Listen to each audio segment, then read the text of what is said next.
whatever your show is, whatever your pressure is, you've got to target it and school it ahead of time. Like I had a gal the other day. So it was at this kids clinic I was just talking about. And she was one of the parents that just couldn't be there. So there was a few parents. There's maybe a dozen kids and maybe half a dozen of the parents were there. So I get this message after. Can you give me a call? I was like, oh God, I hate phone calls. We need to talk about my horse.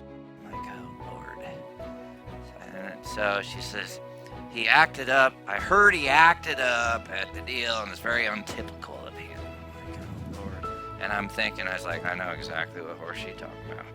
There's like this one horse reared up, struck at us, and he tried to buck the kid off, and all this, and it takes so little to disrupt that horse, just so little. Like we went to back him up like this, and instead of doing that, he just reared up and struck out at us. And he's an older horse. He's gentle, like anybody can ride him or whatever in certain environments, but if you put some heat on him, he wasn't going to have anything to do with it. So I called her and talked about things. She says, yeah, I did notice he doesn't like things behind him, like other horses and stuff. So I was trying to explain to her, I says, well, if you know, like that's the problem, do you ever, like, work on it ahead of time?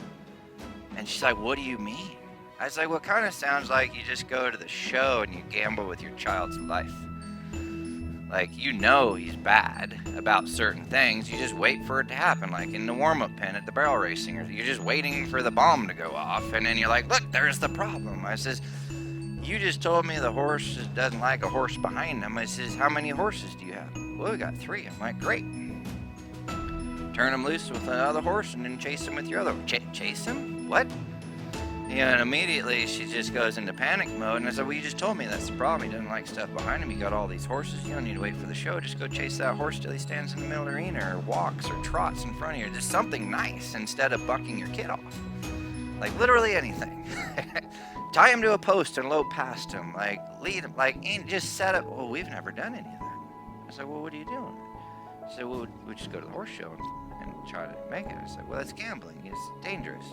It's your child. She's one of these just real precious little kids that doesn't have a lot of energy in life to her. She just waiting for a little wreck to happen too, because she doesn't know any different. So, it didn't work.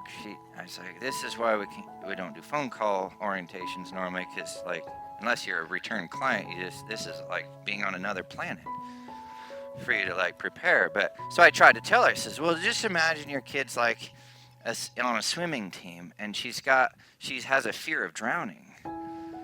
I says, are you just going to tell her to keep racing laps? Or are you going to take like a week and address this drowning fear? Because she's on the swim team. And whatever that means, I don't know. You're doing breath holding exercises. You're swimming her through I'm not a swimming coach, but you wouldn't just keep racing that kid in the pool. You got it. Like maybe she could win everything, but because she gets halfway out through the pool, she's going to drown in her mind. So you address that. I don't know how you're going to do it, but that's what you work on. It says it's the same thing here for your horse. You're sending him to competitions, and he's got a fear that nobody's addressing. It says you're gambling there with everything. So